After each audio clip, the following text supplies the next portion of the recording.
Mara kwa mara yule jamaa aligeuka nyuma kuangalia kama bado George anawafuata. Lakini George alikuwa anakuja kwa kasi sana na alikuwa anawakaribia. Yule jamaa kuona vile akaogopa sana George asije akamkamata. Walipofika tu kwenye mataa, yule jamaa akaona kwamba ile bodaboda inamchelewesha, hivyo bila kupoteza muda akashuka haraka kwenye ile pikipiki kisha akaanza kukimbia kwa miguu kuelekea kwenye barabara za mitaa. George alipoona vile hakusita, akatoka barabara kuu akaingia kwenye barabara za mitaa, akaendelea kumfukuza huku akiendesha gari. Yule jamaa alikimbia mbele kidogo akaona pikipiki nyingine imesimama, mwenye nayo alikuwa anazungumza na simu. Haraka sana yule jamaa akamvamia, akachukua pikipiki yake akapanda na kuondoka. George alikuwa amejaa hasira, akaendesha gari kwa mwendo kasi. Na yule jamaa naye akaendelea kuendesha ile pikipiki kwa mwendo wa kasi sana. Walipofika mbele kidogo, gari moja lilikuwa linakuja kwa kasi likamgonga yule jamaa vibaya.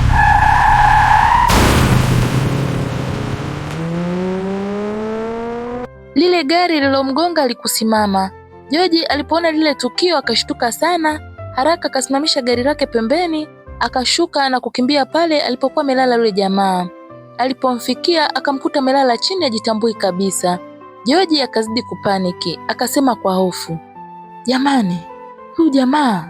Moyo wake ukaanza kwenda mbio zaidi, alijua wazi huyu mtu alikuwa anajua Beatrice yuko wapi, na sasa amelala pale bila kujitambua. George hakujua kama yuko hai au amekufa.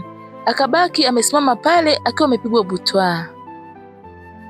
Muda huo huo, Kelvin naye akafika pale, akaona hali ilivyo. Wakawa wanatazamana kwa wasiwasi mkubwa. Ndipo Kelvin akasema, "George, hebu tulia kidogo. Inabidi tufikirie nini cha kufanya." Kisha akasogea pale alipolala yule jamaa, akamgusa kidogo kisha akatikisa kichwa na kusema, "Naona kama vile ameshafariki huyu." Maneno yale yakazidi kumuumiza sana George, lakini Kelvin akaongeza kusema, "Lakini tusikate tamaa. Hebu tuangalie kama ana simu, hii inaweza kutusaidia." Ndipo George akaanza kumpekua mifukoni. Baada ya muda mfupi wakaipata simu yake. George na Kelvin wakaangaliana. Bila kupoteza muda wakaichukua ile simu. Kisha wakaondoka nayo haraka wakijua huenda hiyo ndiyo njia pekee ya kumpata Beatrice. Walipotoka tu pale wakaingia kwenye gari na kuondoka zao haraka. Ndani ya gari kulikuwa kimya kwa muda. George alikuwa ameegemea siti, macho yake yakiwa mbali sana. Mawazo yake yote yalikuwa kwa Beatrice. Kelvin akamwangalia akaona wazi rafiki yake amechoka sana kimwili na kiakili. Ndipo akasema, "George, sikiliza." George hakujibu, lakini alikuwa anaendelea kumsikiliza. Kelvin akaendelea kusema, "Ni bora uende nyumbani ukapumzike. Naona hali yako haiko vizuri kabisa." George akatikisa kichwa chake polepole na kusema, "Hapana, nawezaje kupumzika wakati sijui mke wangu yuko wapi? Sijui hata ana hali gani." Kelvin kwa kumwonea huruma akasema, "Nakuelewa, lakini ukiendelea namna hii hauwezi ukafikiria vizuri." Kisha akaendelea kusema, "Hii simu tuliyoichukua inaweza ikawa ufunguo wa kila kitu." George akamtazama. Kelvin akaendelea kusema, "Nitaifanyia kazi haraka sana. Nitajaribu kuifungua na kuona ndani kuna nini, kama kuna namba za simu, meseji au mawasiliano yoyote yale ambayo yanaweza kutusaidia." George akauliza, "Inawezekana kweli?" Kelvin akamjibu, "Itawezekana, lakini inahitaji muda. Hii simu naona ina password na lazima niifungue kwa njia ambayo haitafuta data yoyote ile." Akatulia kidogo kisha akaongeza kusema, "Kama nikifanya haraka haraka inaweza kujifuta yenyewe. Hivyo lazima nifanye kwa umakini mkubwa sana." George akanyamaza, alijua Kelvin anaelewa kile anachokifanya. Kelvin akasema tena, "Wewe tu nenda nyumbani ukapumzike, ili angalau kesho uamke ukiwa na nguvu mpya. Mimi nitaendelea kuifanyia kazi hii simu."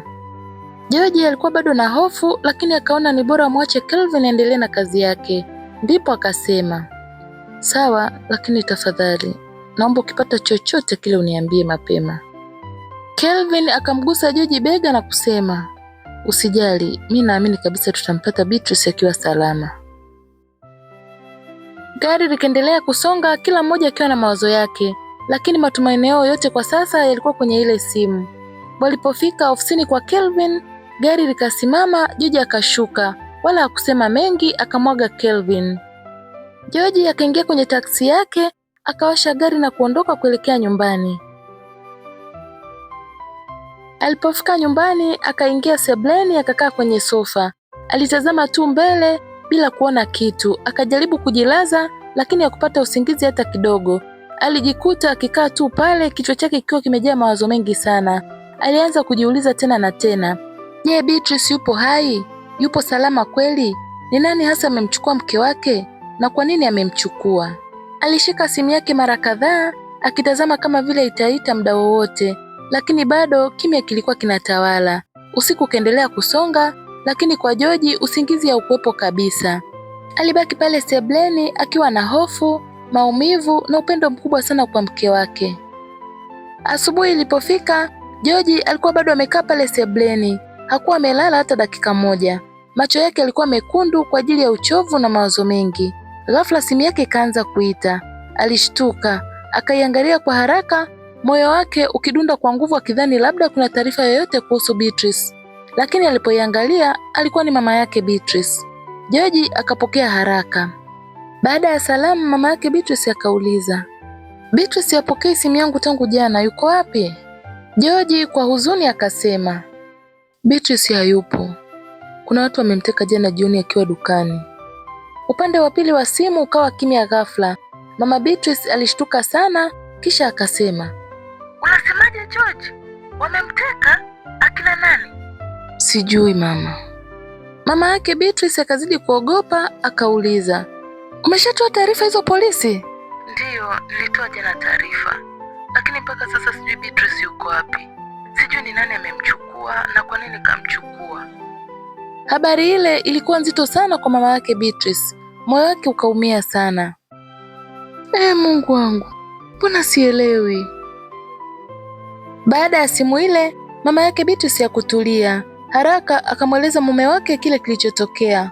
Baba yake Beatrice aliposikia, alibaki ameduaa kwa mshangao na huzuni. Wote wawili wakajawa na hofu kubwa sana. Hawakuwa na amani tena. Ndipo wakaamua kurudi nchini Tanzania ili waone kinachoendelea. Wakaanza maandalizi ya safari yao ya kuja Dar es Salaam. Kwa upande wa George, siku hiyo hakuwa na utulivu hata kidogo. Alikuwa anazunguka sehemu mbalimbali za jiji la Dar es Salaam, akijaribu kutafuta kila dalili inayoweza kumpeleka kwa Beatrice. Wazazi wa Beatrice walipofika jijini Dar es Salaam, wakakutana na George. George akawaeleza kwa undani jinsi Beatrice alivyopotea. Baada ya hapo hawakupoteza muda hata kidogo, kwani walikuwa wamejaa hofu na maumivu makubwa moyoni kuhusu binti yao. Kwa hiyo moja kwa moja wakaanza kumtafuta inspekta mmoja wa polisi ambaye walikuwa wanafahamiana naye kwa muda mrefu. Walipompata wakamweleza kwa kina kila kitu kilichotokea kuhusu kupotea kwa binti yao. Inspekta yule akawasikiliza kwa umakini, kisha akawaambia, msihofu sana. Nitahakikisha tunafanya kile linalowezekana ili kumpata binti yenu. Maneno yale yaliwapa tumaini kidogo, lakini bado mioyo yao haikutulia. Siku ile ikaendelea kupita, lakini hakukuwa na taarifa yoyote mpya. Hakuna aliyekuwa anajua Beatrice yuko wapi, hivyo hofu ikaendelea kutanda ndani ya familia yote. Upande wa George alizidi kuchanganyikiwa sana. Mara kwa mara alikuwa anampigia Kelvin simu. Vipi Kelvin? Kuna chochote? Lakini Kelvin alikuwa bado anahangaikia. Kazi ile haikuwa rahisi hata kidogo. Simu walikuwa wameichukua kutoka kwa ule jamaa ilikuwa imeharibika kidogo baada ya ajali. Hivyo ililazimika kwanza kuifanyia matengenezo ya kitaalamu kabla ya kuanza kuichunguza. Na hata baada ya kuitengeneza ilikuwa bado na ulinzi mkali wa password. Kelvin alihitaji muda wa kutosha ili aweze kuifungua bila kufuta data muhimu ambazo ziko ndani ya ile simu. Usiku kaingia tena, lakini bado hakukuwa na dalili yoyote ya kumpata Beatrice. Na hali hiyo ikazidi kumuumiza kila mtu aliyempenda. Na kwa upande wa watu waliokuwa wamewekeza pesa zao kwenye ile application ya utapeli, hali ikaanza kubadilika. Masaa yale 24 walioahidiwa yakapita, lakini bado hawakuweza kutoa wala kuweka pesa zao. Wengine walikuwa wanajipa moyo, labda bado wanafanya marekebisho, tusubiri kidogo. Lakini muda ulizidi kwenda mpaka ghafla ile application ikakataa kabisa kufunguka. Haifunguki, haijibu, ipo kimya tu. Hapo ndipo ukweli ukaanza kuingia mioyoni mwao. Watu wakaanza kusema, jamani, ina maana tumeshatapeliwa? Hofu na mashaka yakageuka kuwa uhakika mchungu. Ndipo wakajua rasmi wameliwa pesa zao. Maumivu yakawa makubwa sana, watu waliumia kupita kiasi. Kila mmoja alikuwa na simulizi yake ya uchungu. Wengine walikuwa wamechukua mikopo benki wakiamini watairudisha kwa faida kubwa. Wengine walikuwa ni wanafunzi wa vyuo, wakaweka pesa zao za bumu wakitarajia kuongeza kipato. Wengine waliweka mitaji yao ya biashara wakiamini wataikuza zaidi. Wengine wakaenda mbali zaidi wakauza mashamba yao, na wengine wakaweka hata pensheni zao za kustaafu. Kila mmoja alikuwa na ndoto moja tu, kubadilisha maisha yake, lakini sasa ndoto zote zilikuwa zimevunjika. Vilio vikaanza kusikika sehemu mbalimbali za nchi. Watu walikuwa wanalia, wengine walikuwa wanagombana majumbani. Wengine walipoteza kabisa mwelekeo wa maisha. Kwenye magrupu ya WhatsApp kulikuwa na kelele nyingi. Wametapeliwa, hii ni scam, tumepoteza kila kitu. Maisha ya watu wengi yalibadilika ghafla ndani ya siku moja tu. Daniel alikuwa amechukua mamilioni ya pesa za watu bila hata huruma. Baada ya kugundua kuwa wamepoteza pesa zao, watu wengi hawakukaa kimya. Hasira na uchungu vilikuwa vimewajaa sana. Ndipo baadhi yao wakaamua kwenda polisi kutoa taarifa. Makundi ya watu yakaanza kuelekea kwenye vituo vya polisi sehemu mbalimbali nchini, huku wakiwa na ushahidi mikononi mwao, simu zao, screenshot za ile application na rekodi za miamala waliokuwa wameifanya. Wengine walikuwa na huzuni, wengine walikuwa na hasira. Mmoja wao akasikika akisema, "Afande, pesa zetu zimechukuliwa, hatujui tufanye nini." Mwingine akaongeza, "Tuliamini hii kampuni tukafikiri ni halali. Sasa wametuacha mikono mitupu." Baadhi yao walikuwa karibu kulia mbele ya askari. Polisi wakaanza kuwasikiliza mmoja baada ya mwingine. Wakachukua maelezo yao, wakarekodi taarifa na kuanza kufungua jalada la uchunguzi. Askari mmoja akasema, "Tutafuatilia kwa kina. Hii ni kesi kubwa ya utapeli wa mtandaoni." Lakini hata hivyo, hakukuwa na uhakika wa haraka kama pesa zao zitarudishwa. Wengine wakajilaumu, "Hivi kwani sikufikiria mara mbili? Hivi kwa nini niliweka pesa zote jamani?" Hii ilikuwa ni siku ngumu sana kwa wengi. Daniel alikuwa tayari ameshaweka mpango wake kichwani kuwa atajificha na Beatrice kwa muda kule kwenye ile nyumba ya siri yenye handaki, mbali kabisa na macho ya watu. Alijua vizuri kwa sasa hali ni ya moto. Kuna kelele za watu waliotapeliwa, pia kuna polisi wanaofuatilia. Alikuwa anajisemea kwamba acha kelele zipungue, acha watu wasahau kidogo, kisha baada ya hali kuwa shwari, atamchukua Beatrice na kutoroka naye kwenda nchi nyingine, mbali kabisa ambapo hakuna mtu angeweza kuwafuatilia. Kwa hiyo siku hiyo, Daniel akaamua kuondoka kwenye ile apartment yake. Alijua wazi kuwa kuendelea kukaa pale ni hatari. Kelele za watu waliotapeliwa zilikuwa zinaongezeka na alihisi muda wowote mambo yangeweza kuwa mabaya zaidi. Haraka akaanza kukusanya vitu vyake vya muhimu: simu, laptop, pesa na baadhi ya nyaraka zake za muhimu. Baada ya muda mfupi akatoka pale kwenye apartment kimya kimya bila mtu yeyote kujua anaelekea wapi. Akaingia kwenye gari kisha akaanza safari yake ya kuelekea nje ya jiji kule kwenye ile nyumba ya siri.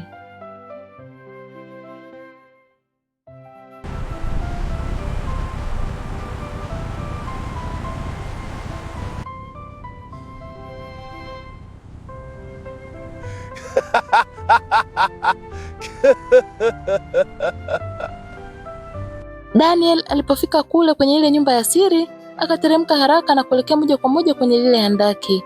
Alipofungua mlango na kuingia ndani, alikuta hali imebadilika kabisa. Chumba kilikuwa kimevurugwa vibaya. Vyombo vilivyokuwa na chakula vilikuwa vimepasuka na kutupwa chini. Ilikuwa wazi kuwa Beatrice alikuwa amejaa hasira ya kufungiwa pale. Daniel alisimama akitazama ile hali. Uso wake ukaonyesha hasira kidogo, lakini ghafla akacheka. Kisha akasema, "Beatrice, kwa hiyo hii ndio shukrani ya uhuru niliyokupa, si ndivyo?" Beatrice alikuwa amesimama pembeni, macho yake yamejaa hasira, hakujibu. Daniel akamsogelea polepole akasema, "Mimi nilikupa uhuru kwenye hiki chumba, kwamba unaweza ukatembea tembea hapa, lakini wewe umeona nafasi ya kufanya vurugu eh?" Beatrice akamwangalia kwa macho ya hasira, hakutaka hata kumsikiliza, ndipo akasema, "Nitoe hapa bwana, nitoe, nimechoka kukaa hapa." Daniel akamshika Beatrice kwa nguvu. Beatrice akajaribu kujitetea, lakini Daniel alikuwa na nguvu zaidi. Haraka akampeleka kwenye kitanda kisha akaanza kumfunga mikono na miguu kwa kamba. Beatrice akapiga kelele, "Daniel, hebu acha! Unafanya nini wewe?" Lakini Daniel hakujali. Akaendelea mpaka akamfunga mikono na miguu vizuri kwenye kitanda. Beatrice sasa alikuwa hana uwezo wa kujinasua. Daniel akasimama akatazama kwa sekunde chache kisha akasema, sasa utakuwa mtulivu na utajifunza kuniheshimu. Ndipo akaondoka zake akimwacha Beatrice pale kitandani amefungwa akiwa hana msaada wowote. Na wakati huo Kelvin alikuwa ameshakamilisha kazi yake ya kuichunguza ile simu. Kwa umakini mkubwa aliweza kuifungua bila kupoteza data yoyote. Alianza kupitia mawasiliano yote ya yule jamaa. Ndipo alipogundua mambo makubwa sana. Kwanza akapata kujua yule jamaa ni nani na alikuwa anafanya kazi kwa mtu mwingine. Alipoangalia majina yaliyokuwa yameseviwa kwenye simu, akakuta jina moja la ajabu ambalo likamvutia, Papa Mapesa. Kelvin akahisi hapa kuna kitu. Ndipo akaangalia meseji zao na ujumbe mmoja ukamvutia. Ulikuwa umeandikwa kwamba kazi imekamilika, tumeshampata. Na majibu yake yakarudi haraka kutoka kwa Papa Mapesa yakisema kwamba safi, kazi nzuri sana. Kelvin akatambua wazi huyu Papa Mapesa ndiye mastermind. Akaendelea kuchunguza zaidi. Ndipo akaona location za mawasiliano ya nyuma. Zilikuwa zinaonesha mara nyingi mtu huyo alikuwa anapatikana kwenye apartment moja ya kifahari ndani ya jiji la Dar es Salaam. Lakini location ya mwisho ilionyesha kuwa simu ya mtu huyo ilikuwa inasoma maeneo ya Bunju nje kidogo ya jiji la Dar es Salaam. Sasa Kelvin akawa na picha kamili kichwani. Haraka akampigia George. George akafika ofisini kwa Kelvin bila kuchelewa. Kelvin akamwambia, George, nimepata kila kitu. Kisha akaanza kumweleza hatua kwa hatua. George alikuwa anamsikiliza kwa umakini sana. George akauliza, huyu jamaa ni nani? Kwa nini kamchukua mke wangu? Kelvin akamjibu, jina lake sikulipata moja kwa moja, lakini nimefanikiwa kulifuatilia. Anaitwa Daniel Mwaipopo. Kisha akamwonyesha hadi picha yake. George aliitazama ile picha kwa hasira kali. Kelvin akaongeza kusema, na location yake sasa inaonyesha yuko maeneo ya Bunju. Kisha akasema kwa msisitizo, George, hii sasa ni kazi ya polisi. Lazima twende tukatoe taarifa hizi ili wachukue hatua mara moja. Lakini George alikuwa amejaa uchungu na hasira kubwa akasema, hapana Kelvin, siwezi kusubiri. Kisha akaongeza kusema, wacha mimi niende kwanza, nimuokoe mke wangu. Huyu jamaa nitampeleka mimi mwenyewe polisi.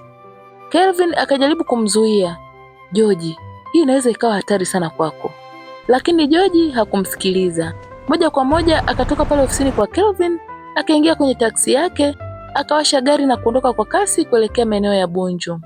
Kelvin alibaki pale, moyo wake ukiwa na wasiwasi mkubwa. Alijua vizuri hali si shwari. George yuko peke yake. Na kama huyu Daniel amejipanga, hii inaweza ikawa hatari kubwa sana kwake. Kelvin akabaki anawaza afanye nini, aende polisi haraka ama amfuate George.